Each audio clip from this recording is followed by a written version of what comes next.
Hey everybody, it's Trent from Greater Download Libraries with, can you guess it? It's a special virtual story time. Alright, let's get started. What have I got for today? This one, I think I've got a lot of favorites. There's a lot of favorites. I can't just have one. But I will say that this book is done by my favorite author. He is amazing. Oliver Jeffers is fantastic. And this book is called Lost and Found. I think it was so good that they actually made it into a cartoon. Just like a little 30-minute thing, I think. I haven't actually watched it myself. So I like the book. Let's find out. What was Lost and Found? Once there was a boy, and one day he found a penguin at his door. The boy didn't know where it had come from, but it began to follow him everywhere. There it is, following him all over the place. The penguin looked sad, and the boy thought it must be lost. That's not nice. Guess that's why the penguin turned up there. It's like, can you take me back home? So the boy decided to help the penguin find its way home. He checked in the Lost and Found office, but no one was missing a penguin. No, he's shaking his head. No one's missing a penguin. He wanted to ask some birds if they knew where the penguin came from. Hey birds, do you know where the penguin... Hey birds, are you listening? No. The birds ignored him. Some birds are just like that. So the boy asked his duck, "Hey ducky, but the duck just floated away. I don't think the rubber duck knew anything. He didn't know anything at all. That night the boy couldn't sleep for disappointment. He wanted to help the penguin, but he didn't know how. He really wanted to help. The next morning he discovered that penguins come from the South Pole. But how is he going to get there? That's not easy. I think he had an idea. He ran down to the harbour and asked a big ship to take them to the South Pole. But his voice was much too small to be heard over the ship's horn. Bow, bow. See, it's too quiet. I think the ship's just too big. Imagine somebody up there and he's all the way down here. No. Too big sound, too big ship. So together, he and the penguin would row to the South Pole. The boy took his rowboat out of the cupboard and they tested it for size and strength. They packed everything they would need. I think they got an umbrella, a flashlight, a nice suitcase ready to go. I think they even got some pajamas. And together they pushed the rowboat out to sea.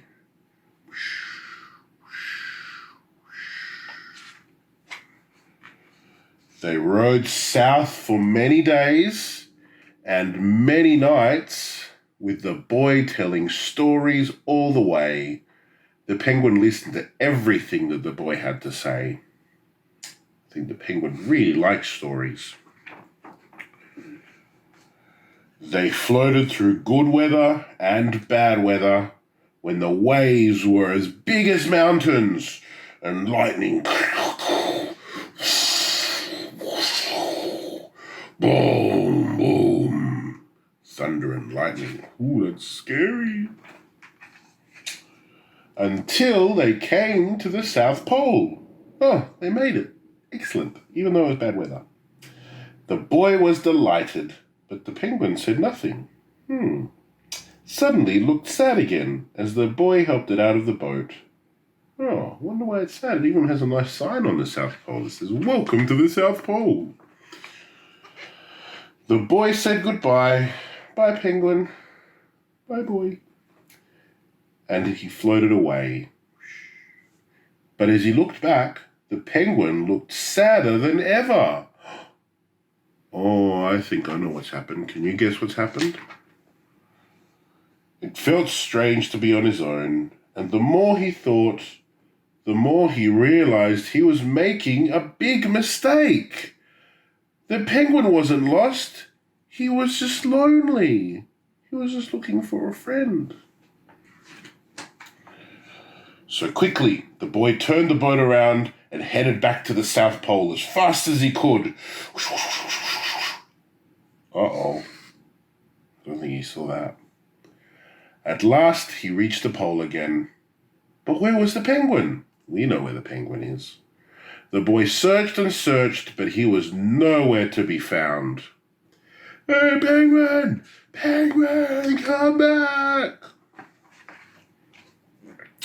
Sadly, the boy set off for home again. There was no point in telling any stories because there was no one to listen, except the wind and the waves. But then the boy saw something in the water ahead of him. It's very small. Closer and closer he got until he could see... I think we know what it is. The penguin! It's a good thing they did bring that umbrella. Makes for a very good boat. Well, just for a short trip, I think. They gave each other a big hug. Oh, I think they became best of friends. And so the boy and his friend went home together, talking of wonderful things along the way. Hey, did you know that there's a big thing in the water that's as big as a house? It's called a whale. I think that's what they talked about, at least some of the time. Look, there's even a picture of Oliver Jeffers as a little boy. We were all that little one time. I think you still are. I hope you all enjoyed that story. I enjoyed it very much. But stay tuned for the next one because there is a sequel. I'll give you a little sneak peek of it. That's something to look forward to. But don't forget, if you want other stories by other authors, by my friends at the library, go and visit our website at greaterdandenonglibraries.com and you can check out all the wonderful things there. You can go and check out Storybox Library. That's a really good place to see even like celebrities reading their favorite stories. So we'll see you all next time for our next story. Up and down. Bye.